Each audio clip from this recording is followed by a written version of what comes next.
ગાંધીનગરમાં યોજાયેલા ટેટ ટાટના ઉમેદવારો દ્વારા ઉગ્ર આંદોલન અને ધરણા પ્રદર્શન કરવામાં આવ્યા હતા. જિગ્નેશ મેવાણીએ એમના સાથે સંવાદ કર્યો અને પ્રદર્શનકર્તાઓની વાત સાંભળી. મેવાણીએ પોતાના નિવેદનમાં કહ્યું કે આવનારા વિધાનસભાના પહેલા દિવસે વિધાનસભા ઘેરવાનો કાર્યક્રમ કરવાની ચીમકી પણ આપી. મેવાણીએ ટેટ ટાટ ઉમેદવારોને વિશ્વાસ અપાવ્યો તેઓ ગુજરાતના 33 જિલ્લાઓમાં જઈને લોકોમાં આ બાબતે જાગૃત કરશે અને સરકાર ઉપર દબાણ બનાવવા પ્રયત્ન કરશે અને આ મુદ્દે ફરી એકવાર શિક્ષક મિત્રો સરકાર સામે બાયો ચડાવશે અને 8 સપ્ટેમ્બરના રોજ વિધાનસભાના ઘેરાવમાં કોંગ્રેસ પક્ષ સાથે જોડાશે.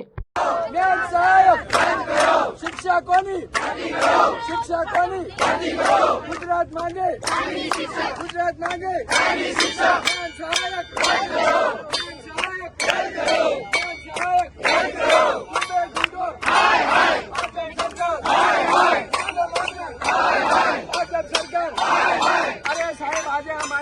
આંખમાં આંસુ આવી ગયા. આંસુ તમે જુઓ, આ જે છે આ વેદના છે અંદરથી કે આટલી મહેનત કરવા છતાં પણ આંખમાં આંસુ લાવવા પડે છે.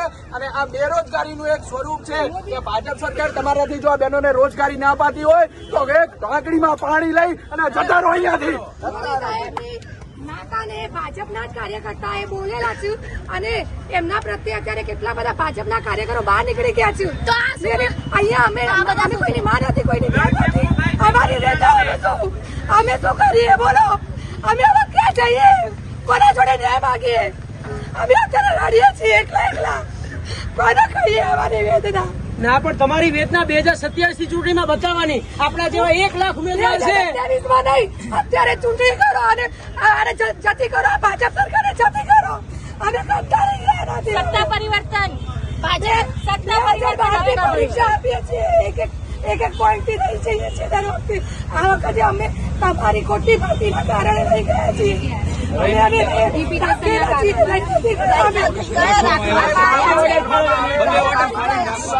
પ્રચંડ સુધારો આ 60,000 લોકોને નોકરીમાં લગાડી દે. આવતા મહિનાથી તમારો સેલરી શરૂ થાય તો પણ ગુજરાતના બજેટને બહુ મોટી તકલીફ પડે એવું નથી. કેમ કે આપણું બજેટ આ વર્ષનું 3,70,000 કરોડનું બજેટ. એની સામે આ 60,000 શિક્ષકો પાછળ 5-7,000 કરોડનો સેલરી જતો હોય તો રાજ્ય સરકાર માટે કોઈ બહુ મોટી વાત નથી કરી રહ્યા. એ તો હકીકત છે. તમે સતત મથી રહ્યા છો, લડી રહ્યા છો, એ પણ હકીકત છે. તો આ જે તમારી શક્તિ છે, અત્યારે તમે 600 માણસ છો, એકવાર 6,000 આવો, પછી 60,000 આવો. આ 60,000 લોકો સપરિવાર આવે. જેમ કે મારે શિક્ષક તરીકે નોકરી લેવાની નથી તો હું મારી ટીમના 5 જણા તમારી જોડે ત્યારે આવ્યા તો તમને સારું લાગ્યું ને? તમારે જેમણે નોકરી લેવાની છે એ તમે તમારા મા બાપ, તમારા મિત્રો, પરિચિતો, ઓળખીતા, આડોશીઓ પાડોશીઓને લઈને દરેક આ 60,000માંથી દરેક વ્યક્તિ બીજા 5 માણસને લઈને આવે. 3 લાખ લોકોની ગાંધીનગરમાં રેલી તો સરકારને તાવ આવે. બાકી તાલુકા કક્ષાએ, જિલ્લા કક્ષાએ, ગાંધીનગર કક્ષાએ 200-500-1000-200-500-1000નો કાર્યક્રમ કરવાથી આ સરકારને ફરક પડવાનો નથી. મારા જેવા તો ઘણા છે, બરાબર, 1-1, 2-2 માર્ક્સ વાળા, તો 3-3 માર્ક્સ વાળા. તમારું નામ શું? પ્રિન્સ જોશી. અમદાવાદથી. અમદાવાદથી આપણે મળવા આવે. આનું સમાધાન શું હોય છે? સમાધાન માત્ર ને માત્ર જે છે સરકાર જે છે ભાનમાં આવે અને આનો બીજો રાઉન્ડ પાડો તો પૂરેપૂરા શિક્ષકો ભરાય. બાકી અમારી જે છે આ બધા જ જેટલા પણ ઉભા છે અને એમના બધા જ પરિવારોનો બુલંદ અવાજ એક જ છે. પાડવાના બદલે આપણી એક જ માંગણી કરો ને, જે 60,000 લોકો એક્ઝામ પાસ કરી એ બધાને લઈ લો.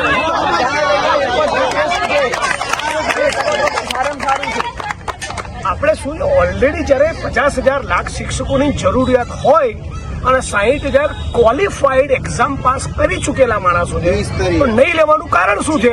આ લોકોને માત્ર ને માત્ર બીજી આ ચૂંટણી આવે ને, તો ચૂંટણીની અંદર એમને એમ કહેવા ચાલે કે અમે આટલા શિક્ષકોની ભરતી કરીને એ પ્રમાણે દેખાડો કરવો છે, બીજું કઈ કરવું નથી. આપણે એમને સારું કરવું છે. આ લોકો બિહાર જેવા પછાત રાજ્ય છે કહેવાય છે, એમાં 1 લાખ શિક્ષકોની ભરતી 1 વર્ષ અગાઉ પૂરી થઈ ગઈ છે અને ગુજરાત સરકાર છે એ વિકાસના નકરા બુંગણ વગાડે છે. ક્યાં ગઈ મુખ્યમંત્રીની મૃદુતા કે આજે આ શિક્ષકોની વેદનાઓ અત્યારે જોઈ નથી રહી? ખરેખર કાયમી શિક્ષકોની જગ્યાઓ છે તો કાયમી શિક્ષકોની પરીક્ષાઓ પાસ કરેલા, દ્વિસ્તરીય પાસ કરેલા ઉમેદવારો છે તો એની ભરતી થવી જ જોઈએ અને થવી જ જોઈએ. મેવાણીભાઈ, અમે 8 દિવસની અંદર મેન્સ પરીક્ષા આપી છે. 8 દિવસ જીપીએસસી લેવલની મેન્સ પરીક્ષા 1 મહિનાની અંદર પ્રિલિમ અને મેન્સ પરીક્ષાનું ફીંડલું વાળ્યું છે. અગાઉ કોઈ જાહેરાત નહીં ને કાંઈ નહીં. 31 એપ્રિલે રાત્રે આવી ગયું નોટિફિકેશન. 1 તારીખથી ફોર્મ ભરાણા. 7 દિવસ સુધી 7 તારીખ સુધી ફોર્મ ભરાણા. બીજા અઠવાડિયામાં પરીક્ષા, ત્રીજા અઠવાડિયામાં મેન્સ પરીક્ષા.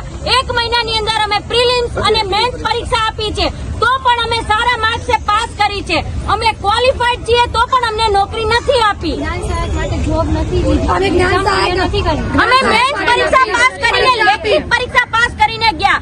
જ્ઞાન સહાયકમાં ગયા તો ત્યાં ઈ લોકો અમારી સાથે તુચ્છ જેવું વર્તન કરે કે અમને કઈ આવડતું નથી.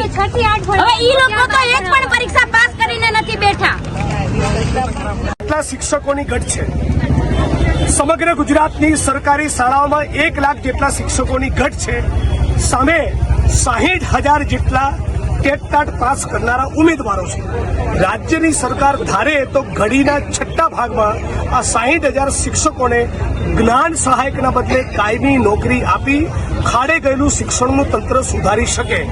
વારંવારની રજૂઆતો તાલુકા કક્ષાએ, જિલ્લા કક્ષાએ, ગાંધીનગર કક્ષાએ શિક્ષણ મંત્રીને અને સીએમને કરી છતાં સરકારના પેટનું પાણી હલતું ન હોય. 8 સપ્ટેમ્બરના દિવસે ગુજરાતની વિધાનસભાના સત્રના પહેલા દિવસે સવારે 10 વાગે મોટી તાદાદમાં, મોટી સંખ્યામાં 60,000 લોકો, જે લોકોએ ટેટ પાસ કરી એ બધા જ પોતાના મિત્રો, પરિચિતો, ઓળખીતા અને પરિવારજનો સાથે ગાંધીનગર ચલોનો કોલ આપો. ચલો ગાંધીનગર. 8 સપ્ટેમ્બર ટેટની એક્ઝામ પાસ કરનારા 60,000 લોકોને કાયમી નોકરીનો ઓર્ડર મળે એ માગણી સાથે. તો 8 તારીખે ચલો, 8 સપ્ટેમ્બર ચલો, ઇન્કલાબ. Thank you. અહીંથી આપણે છૂટા પડીએ.